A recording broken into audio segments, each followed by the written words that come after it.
Hey guys, and welcome back. I'm super excited to be sharing my tips, tricks, and hacks on how to maintain this fabulous color of mine, and hoping that this helps someone out there. Disclaimer, I am not a professional hairstylist. These are merely just tips and tricks that I use to maintain my color in between visits and also staying cost effective.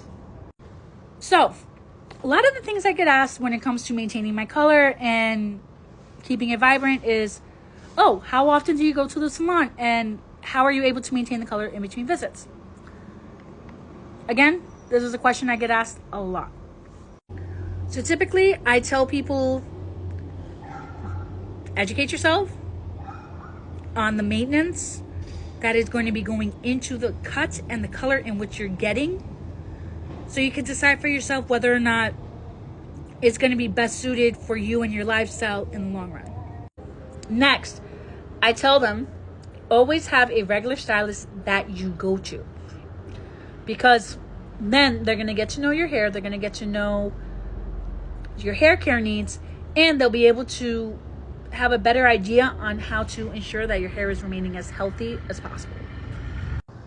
So one thing I typically recommend to people is having a regular stylist that you go to, or at least a regular salon that you like to go to, that is within your budget and that's feasible for you to get stuff done on your hair.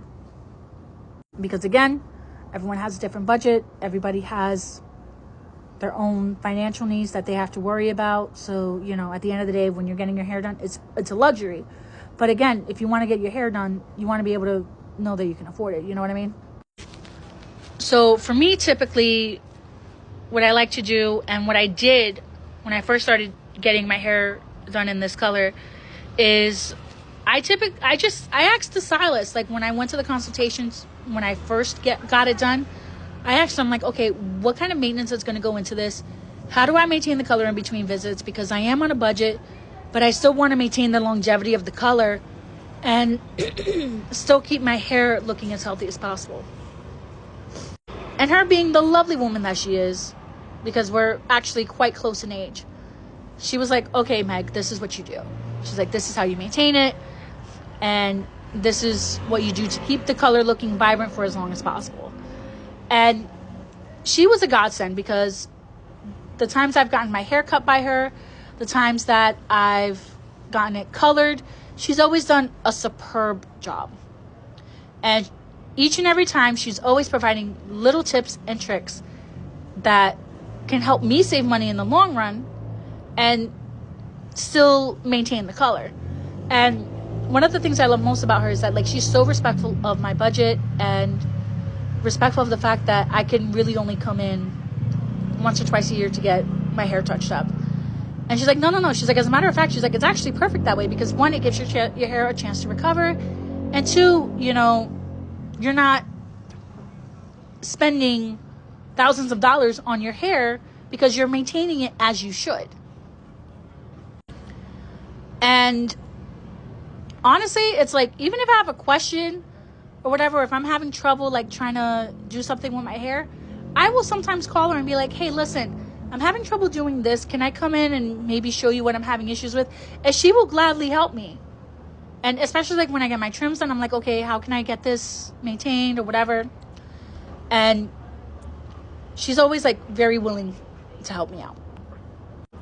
And something that she did that I thought was incredibly kind of her to do was, when I purchased the conditioning treatment from the salon itself, she's like, here, let me put some of the leftover color in it. She's like, because we're going to have to toss it out anyway.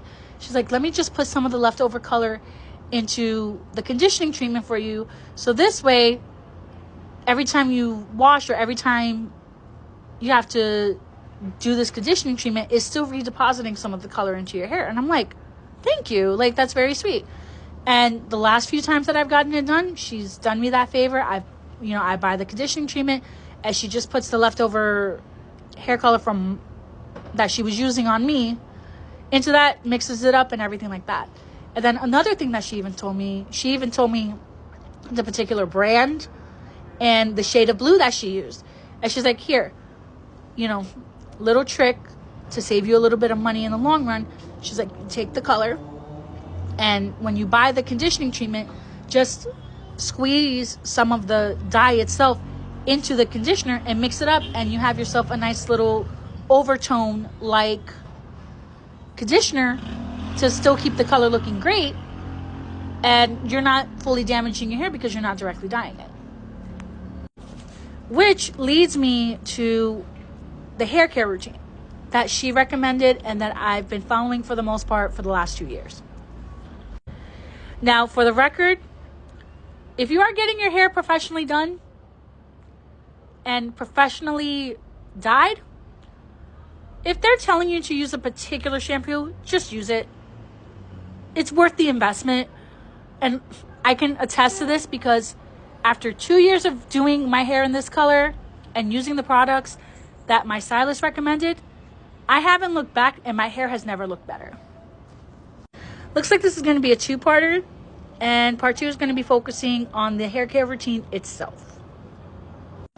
Thanks for watching, and I'll see you guys in part 2.